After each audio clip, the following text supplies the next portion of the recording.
Hey everyone, happy Friday, happy Valentine's Day. I'm here working late on a Friday, as sometimes happens. I wanted to come on and do a video on the evidence that you'll need for your applications after February 24th when the public charge rule goes into effect. So for those of you that are new, my name is Attorney Bianca Jordan. I am an immigration attorney in Boston, although I do help immigrants all over the country. If you have any questions about your immigration case, or if you want to learn more about my law firm, you can visit brazenlegal.com and you can call my office at 508-942-7497. So I'm not going to do too much on the public charge rule because I've already done videos on that. So if you have any questions on the public charge rule, or if you just want to know more information about it, or who will be impacted by the public charge rule when it goes into effect on February 24th, you can hit up my videos on Facebook or YouTube for those. And I have them in both English and Haitian Creole. And a Haitian Creole version of this video will be posted after this live. So as I mentioned, the public charge rule, the new public charge rule, I should say, goes into effect on February 24th, 2020. And again, the public charge rule in and of itself is not new. Public charge has always been a ground of inadmissibility, but the only thing that's changing this time around is how the government is choosing to implement the rule. And one of the things that it's going to do to implement the public charge rule is by requiring certain immigrants to file what is called a declaration of self-sufficiency. So this is the new form that will be going into effect in a couple weeks. It's an 18-page form. It asks for a lot of information. And so what I want to do today is just go over what will be required of this form, what kind of evidence you will need to submit with your visa applications or your green card applications after February 24th, 2020. So the public charge rule is basically going to conduct a test based on your age, your health, and access to private health insurance, your family size or household size, your financial assets, and it'll also look at your education and what skills you have. It will also test your affidavit of support. However, back in the day, your affidavit of support in and of itself would sometimes be enough. As long as your petitioner was filing an affidavit of support that showed that they had enough income to support you in their household, that was enough. However, with the new public charge implementation, the affidavit of support is no longer going to have that much weight to it. So the first test, age. What is that going to look like? If you are between the ages of 18 and 61, then that will be deemed a positive factor in the test to determine whether or not you will become a public charge when you come to the United States. If you are outside of those ages, so if you are under 18 or over 61, the government is going to look at that negatively. Under 18, they're thinking, you're not really done with school. Maybe you can't really contribute to the world and the workforce in the way that they would maybe want you to. So they can think that maybe you might be susceptible to becoming a public charge. Similarly, if you're over the age of 61, they might be thinking that, maybe you're getting a little bit older and you're not going to be really contributing to anything when you come here. And, the older you get, the harder it is for you to work. And so you might be at an increased likelihood of becoming a public charge if you're entering the United States older than 61. So think, people that maybe want to petition for their parents to come to the United States with a green card. If their parents are, in their 60s, then it's going to get a little bit harder for them to come to the United States after February 24th. The next test is health, and this is a big one. So already when you're applying for a green card, for example, you have to submit a medical form. It's Form 693. And you take it to your doctor's office. You schedule a doctor's appointment with a certified immigration doctor. They conduct the exam. They fill out the form. They give it back to you in a sealed envelope. You send it off to immigration. So immigration is already going to have a copy of your medical records. So what they'll do is they'll look at this and see if you have any illnesses or diseases or anything that maybe are a really negative factor. And what makes them really negative is, does it impact your ability to work or go to school and like support yourself.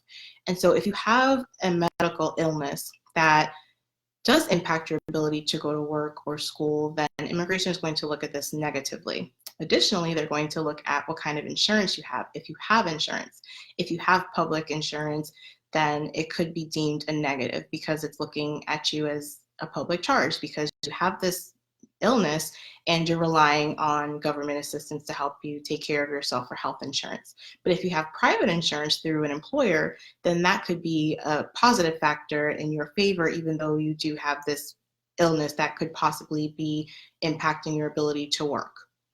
And so what you'll need to submit in addition with your green card petition is proof that you have private health insurance. So they'll want to see a copy of your policy so that they can see the deductibles, what you're paying monthly for your health insurance. The health insurance card in and of itself will no longer be enough. Next, they're going to look at your family and household size. So as part of this application, which again, it's 18 pages, it's a lot of information that they're going to be requiring of you as of February 24th. You're going to need to include yourself on this application, your children under 21 if they're not married, your spouse, whether they live with you or not, anybody else in your household that you're supporting, and anybody else in your household that's supporting you.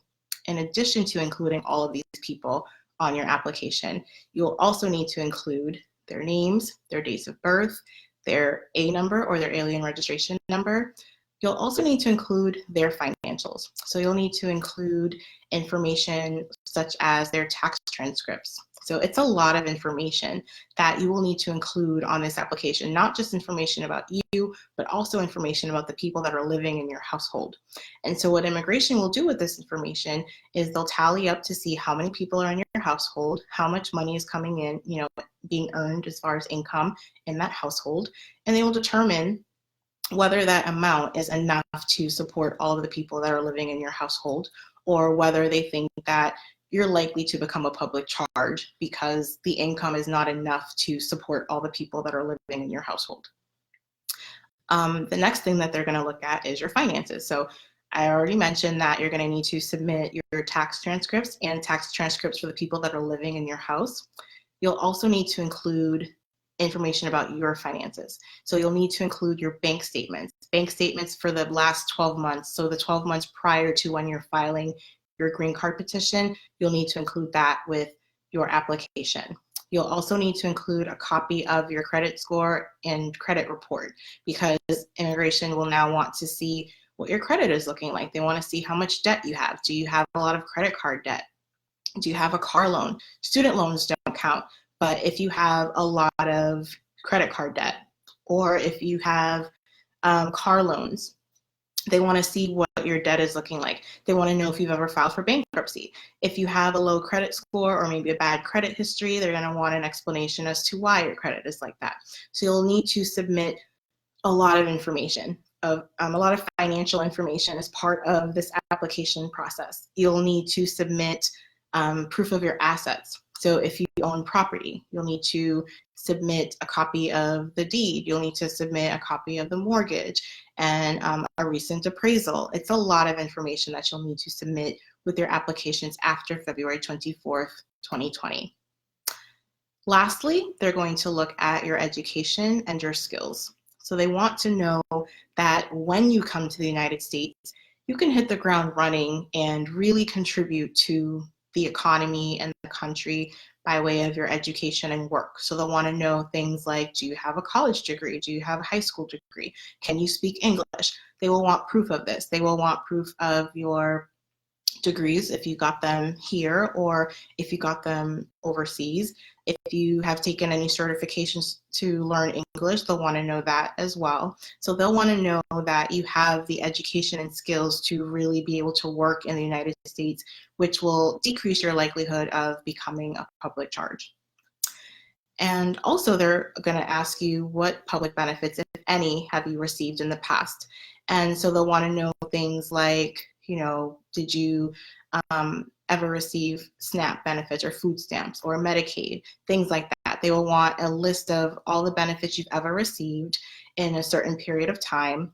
They will also want to know if you ever applied for a benefit and maybe decided against taking it. They will want to know proof that you withdrew your application for that benefit.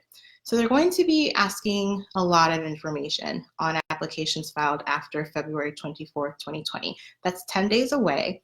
And so if I were to, try to encourage anybody on anything, what all of this means, first of all, immigration is getting tougher. They want to keep more immigrants out. And so if there's any way that you can apply and file your application before February 24th, then that would obviously be the ideal. I'm not saying to rush your application just to have something in, but if you know that you have all of the documentation that you need to file now, definitely do that. There is still time to file. I would recommend filing by February 21st, so by next Friday, if you can, just to be on the safe side. Any applications that are postmarked before February 24th do not have the new rules attached to them. So if there's any way that you're able to file your green card petition before then, I would definitely strongly advise you to do so. If not, just know that the new process is going to be a little bit lengthier. There's more paperwork that needs to be filed. This application, the new Declaration of Self-Sufficiency, is 18 pages, and the instructions for it are like 15 pages. So there's a lot of information they're going to be requiring of immigrants going forward. So I would definitely strongly encourage you guys to work with an immigration attorney on your applications, because they're going to be scrutinizing them a little bit more, and you want to make sure that you're doing it right the first time so that you're not delaying the process of being with your loved ones. I hope you found this video helpful. Please visit brazenlegal.com/immigration to learn more about me, the types of cases I handle, and my law firm. And if you'd like to contact my office, you can call 508-942-7497. Thanks for watching.